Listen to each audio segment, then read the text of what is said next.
Y bueno, estoy rodeada de gente muy sabia, muy buena, muy profesional, escritores. Bueno, Diego Barovero, que ya estaba con nosotros, se nos suma Alejo Smirnov, dije bien tu apellido, Sí. y sus libros Cuentos de la Historia para Siempre, con personajes y sucesos del inconsciente actual. A ver, contame un poquito de qué se trata esto, Alejo. Hola, buenos días. Es un placer enorme estar con ustedes.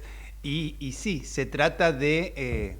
escuché un poco la charla anterior y digamos, el foco siempre es mostrar la historia divertida. La historia tiene mejores argumentos y mejores personajes, ni hablar que la actualidad, pero además que los servicios de streaming o que hasta el cine extrae muchos de sus personajes y sus argumentos de ahí.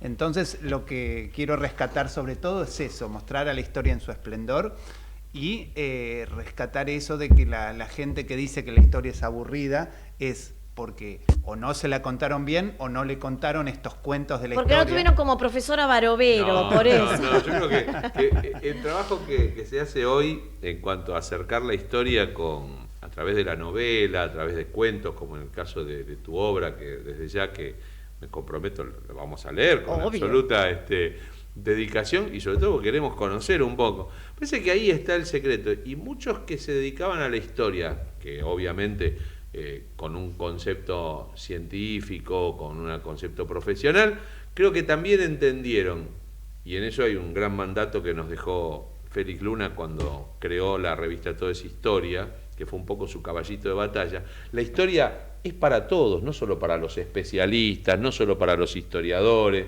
no solo para el público que quiere conocer el detalle, sino también el trazo grueso y las cuestiones que tienen que ver con lo humano, la situación de afectos, de compromiso, Lo que había detrás de lo que conocí. Claro. Mira, hace poco, cada vez hay más público para eso. Hace además. poco leí un libro donde la escritora se metió en las historias de amor, las grandes historias de amor, las cartas que hubo con Napoleón.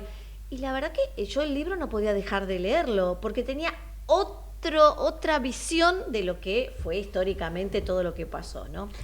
Sí, totalmente, y no, además de coincidir con Diego, quiero agregar un detalle más que es foco en mi libro, y es esa facultad que tienen los hechos históricos, además de que coincido que son agnósticos en cuanto a ideología o religión, Claro. pero además que se repiten, anticipan el futuro. Entonces, en realidad, no hay mejor manera. ¿Quién no quiere saber cómo va a ser el futuro? Entonces, no hay mejor manera para predecir el futuro que mirar al pasado. ¿Cómo nace en vos esto de escribir sobre historia? Siempre me gustó y lo que hablábamos de las enseñanzas en la escuela secundaria ya me empezó a fascinar. Dije, bueno, si los romanos eran tan buenos, ¿qué pasó después? Es decir, ¿quién los venció? ¿Qué pasó con César? Es decir, la historia tenía eso de que, bueno, tenía una ambición increíble por ver qué pasaba después con cada personaje. Si los persas eran tan poderosos en Asia, ¿cómo es que perdieron con Alejandro? Es decir, había un paso siguiente, ¿no? Dijiste algo que yo no me puedo olvidar. Los profesores que daban esto, por lo menos los que tuve yo, fueron muy inspiradores y a mí me hicieron entender de muy chico que hasta ya en la primaria, maestros de ciencias sociales, te daban el gusto por escuchar y querer conocer más e incentivar la lectura, que eso es otra clave, ¿no? Bueno, viste, por eso incentivar digo, en serio, la lectura. Los profesores buenos de historia Sí. tienen mucho que ver. Yo tuve profesores muy buenas de historia y la verdad que siempre la recuerdo con mucho cariño y fue la que me hizo amar la historia. Claro. Insisto, y hay mucha gente que dice, no, pues yo tenía un profesor que no me gustaba, porque me decía todo así, que tenía que estudiar de memoria.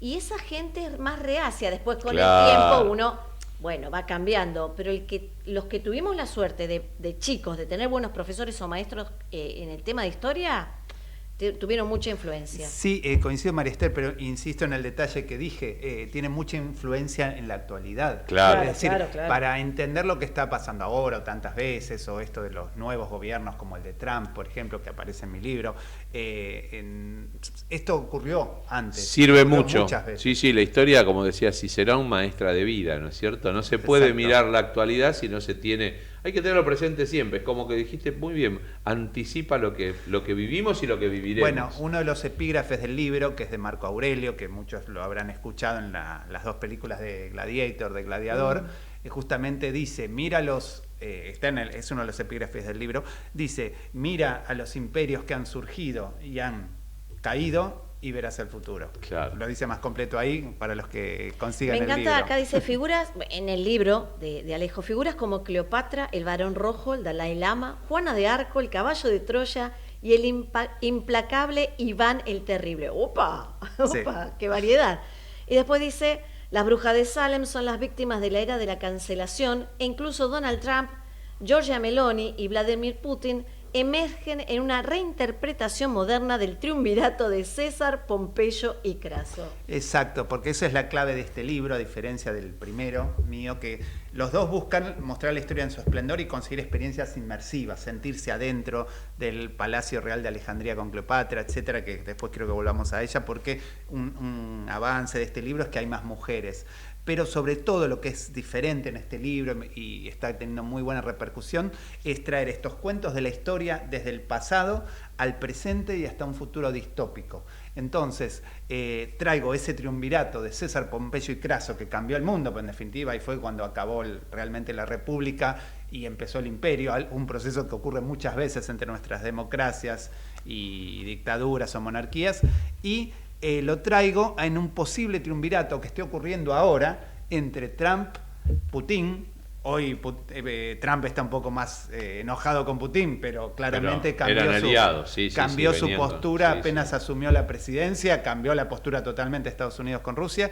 Y un tercer elemento que es Giorgia Meloni, la italiana, en mi ficción, ella dice que quiere refundar el Imperio Romano.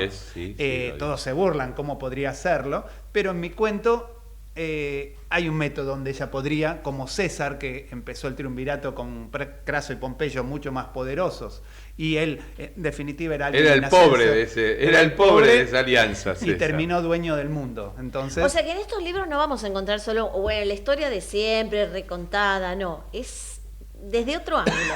Lo hace más sabroso. Claro. En realidad, Alejo, más que desde relato. otro ángulo, traigo esa historia, insisto, de manera bastante fiel. En la mitad de los cuentos, de los 16, la mitad tienen este ensayo de traer, de mostrar cómo podrían repetirse estos grandes cuentos de la historia. Otro ejemplo muy fuerte para la actualidad es el de las brujas de Salem, que muestro cómo esa situación tan fea donde murieron 25 personas, en su mayoría mujeres, y fueron encarceladas 150 por la falta de ley, de derechos, de envidia, de interés económico, porque a muchos los acusaron por intereses económicos, la traje a la era de la cancelación. Y no me costó. No, está muy presente. ¿Y cuándo no hay intereses económicos? ¿No es Exacto, cierto? pero el ejemplo donde no funcionen los derechos conseguidos por la humanidad en los últimos 300 años, en la era de la cancelación podría darse. Algunos dicen, güey, ya quedó un poco atrás, más o menos. En muchos colegios en aras de una supuesta gloria que hay que recuperar, se sacrifican derechos, se sacrifican sistemas normativos que lo que están pensados es para proteger a los más débiles,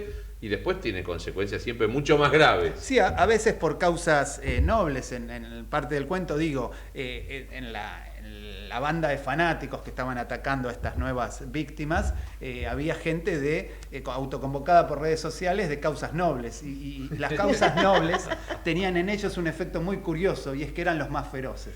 ¿Cuánto tiempo te lleva escribir estos libros? Escribirlo es más o menos 1 año y medio, pero el tema es que corregirlo después lleva otro tanto. Está bien que es tu segundo libro. Sí, el primero. Ya están los dos en venta, en librerías, ya se consiguen. Sí, y en este estoy muy feliz porque está en todos los yenis del país, en todos los cúspides. Bien, muy bien. La presentación la hicimos el viernes pasado en el Ateneo Gran Espléndido. O sea que estamos ahí con el libro fresquito. Acá están los libros para los que nos están viendo. Nada menos que en el Ateneo Gran Espléndido. Con más de 100 personas, y me acompañó, que seguramente lo conocen, Alejandro Ponlecica, recordado DJ, que sabe mucho de historia y tiene una anécdota muy buena. Él, por ejemplo, dio pasó música como DJ en el castillo del Conde Drácula. Bueno. Y él me contaba cómo para los rumanos Drácula es un héroe nacional. Es un héroe nacional. Mientras todos los demás lo conocemos como un bueno, alguien que... Combatió contra bebe Bueno, sangre he humana, visto, ¿no? hace que poquito los- se hizo una película distinta, Claro. donde a él Sí. se lo ve Drácula, la base cómo de se, la cómo historia se se tiene llama. que Está muy bien esa sacrificar película. por su pueblo. Es distinta a la que uno ve siempre del Conserva la vampirito, cuestión de la trama Bram Stokeriana, Claro, con la cuestión del claro. vampiro, la sangre, eso, pero se Pero ve te muestra- claramente el personaje histórico y Claro. la lucha nacional, de la Claro. lucha del pueblo de los Cárpatos contra los invasores turcos, que claramente los tenían Sí, sí, victimizados a los, No, a no, los ni que hoy hablar. somos conocemos como rumanos, que en ese momento no existían como Ni tales. hablar, pero para que vean el mix que hago, ese cuento donde participa en realidad Van Helsing, que es el que enfrentó Claro. al conde Drácula en su momento, es un cuento que en realidad se llama Piel de León, está basado en las frases de Maquiavelo, sobre todo los principios como poner la piel de cordero, la piel de león, o si a un líder le conviene ser amado o temido, miren Claro. qué tan actual Si es. si no te quieren que te teman. Sí, pero Maquiavelo siempre da su opinión de cuándo conviene hacer cada cosa, y en ese cuento yo digo que la CIA utiliza las frases de Maquiavelo con inteligencia artificial para predecir el futuro. Muy bien. Yo creo que esto amerita, por los mensajes que me están cayendo, que ustedes vuelvan otro día y empecemos a hablar de historias. ¿Y qué le parece, Sí, Valo? con Vero? muchísimo gusto. Yo Porque vengo las veces que la- usted la- quiera, sabe pero- que cuenta conmigo. usted de la Cuando casa, no puedo usted llegar, puede- mando algo grabadito y ustedes lo editan y lo. Pero a la lo isla Martín insertan. García tenemos que ir juntos, ¿eh? Sí, no, El no, señor, ya la semana acá pasada la hizo una pasamos muy bien. columna de la isla Martín García, pero Mi increíble. hermano estuvo ahí y me dijo que es fascinante realmente. Es fascinante, Sí, claro. sí, sí. Yo creo que es un lugar que todavía no está lo suficientemente explotado en todo su potencial. Desde lo turístico, pero también desde el punto de vista Totalmente. Ya que los ambiental. tengo y del acá, los ecosistema. dos. ¿Qué personaje, tienen que elegir uno, lamentable, ¿eh? ¿Qué personaje de la historia a ustedes les genera, no sé, admiración, pasión, les gusta leer todo, les gusta saber más? Un personaje de la historia. Se las compliqué. Digo, Es primero, difícil, es difícil. Yo lo Hay tengo. tantos. ¿Vos lo tenés? me lo vienen preguntando y yo siempre elijo a Cayo Julio César, que no aparece literalmente en mi cuento, pero sí en mi libro, pero sí en definitiva esta impronta, este ímpetu de Meloni que aparece en el cuento Por dominar el mundo es el de César. No es Mira más vos, que otro muy que bien. César. Y César, en definitiva, es la historia de la humanidad resumida en un solo hombre. Porque él era, además de ser un enorme político, que cambió su situación a lo largo de su vida política, después era un increíble general que llegó hasta el famoso Winnie Vidi Vinci de llegué, miré y vencí. Es decir, él es el resumen porque en definitiva fue por un lado popular, él era proclive a Sí, dar muy popular, el sí, sí. grano gratis al pueblo. También fue un maestro de la propaganda porque lo sabía manejar. Él, mientras guerreaba en la Galia, ponía a alguien a contar sus proezas y el de su gente en el centro de Roma. Pero a su vez, en definitiva, está con esa disyuntiva de terminó la República y armó una monarquía para sí mismo. Entonces, y él lo veía como algo que claramente iba a salvar a Roma, no lo hacía solo como un interés individual. Es que la visión la convicción de un liderazgo, si no hay algo de autoestima en esto, no funciona, no Sí, claro, funcionaron. claro. O sea, tenían Sí. que creérsela porque si no funcionaba. Pero lo que digo es que ese dilema de César, que en definitiva él tomó su decisión, pero es el dilema que nos estamos todo el tiempo, porque todo el tiempo necesitamos líderes fuertes, Claro. Las buenas democracias más virtuosas funcionan en tiempos de vacas gordas, pero no de vacas flacas. Ahí siempre aparece de nuevo un líder Necesitamos fuerte. El Salvador. En mi cuento El único argentino traigo el regreso de Juan Manuel de Rosas, que vos lo mencionabas con muy buen criterio.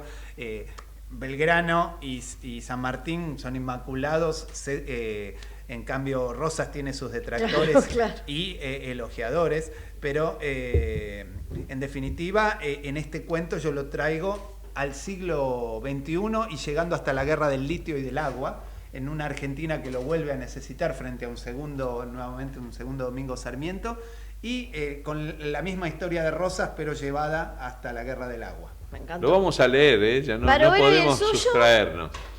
No puedo decir uno solo, a mí me gusta, pero coincido con que Julio César es una personalidad ineludible para los que nos gusta la historia. El otro que es apasionante, no quiero decir admirable, pero apasionante, pero viste que es Napoleón. Ahí está, Sí, bueno, sin duda. claro.